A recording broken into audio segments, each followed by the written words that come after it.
ગંદકીમાં જ કોકરોચ પેદા થાય આ સાબિત થઈ ગયું 6 જૂનના દિવસે. અને મારા દેશના યુવાનને કોકરોચ બનાવી એક જજની ટિપ્પણીને ખોટા અર્થમાં લઈ અને કેટલાક યુવાનો દ્વારા મારા દેશના વાઘ કહી શકાય, સિંહ કહી શકાય એવા યુવાનોને કોકરોચ બનાવવાનો પ્રયત્ન થયો.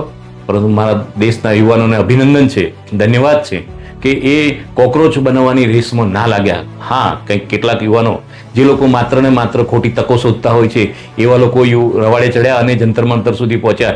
એમાંથી પણ કેટલાક યુવાનોનો મનફેર થયો અને જે ભ્રમ તૂટી ગયો ને એના પરથી એમને લાગ્યું કે ખરેખર અહીંયા કોઈ કોકરોચ પાર્ટી નથી, કોઈ કોકરોચ પાર્ટીના કારણે લઈને યુવાનોના ભવિષ્યની કોઈ ચિંતા કોઈ કરનાર નથી. માત્ર ને માત્ર 2-4 યુવાનો જે વિદેશમાં રહીને કોઈને કોઈ પ્રોપોગન્ડા સાથે આપણા દેશને બરબાદ કરવાનું વિચારી રહ્યા હતા એવા લોકોને રવાડે આપણાથી ના ચડાય. તો ત્યાંથી જંતર મંતરથી જ પોતાની જાતને પાછી વાળી લીધી. ખરા અર્થની અંદર નીટ માટે લડવું હોય તો એના બીજા રસ્તા છે, ખરા અર્થમાં દેશના ભવિષ્યને બદલવું હોય તો બીજા રસ્તા છે. એ મારા દેશના યુવાને સમજી ગયો અને મારા દેશનો યુવાન ખરેખર વાઘ અને સિંહ સાથે સરખાઈ શકાય એવો છે, કોકરોચ સાથે ક્યારેય નહીં.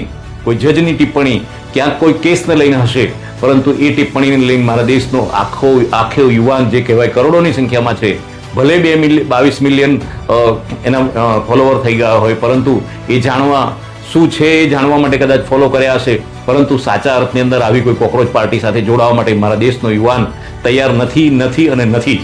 અને મારા દેશનો યુવાન વાઘ અને સિંહ જ છે, કોકરોચ તો ક્યારેય નથી.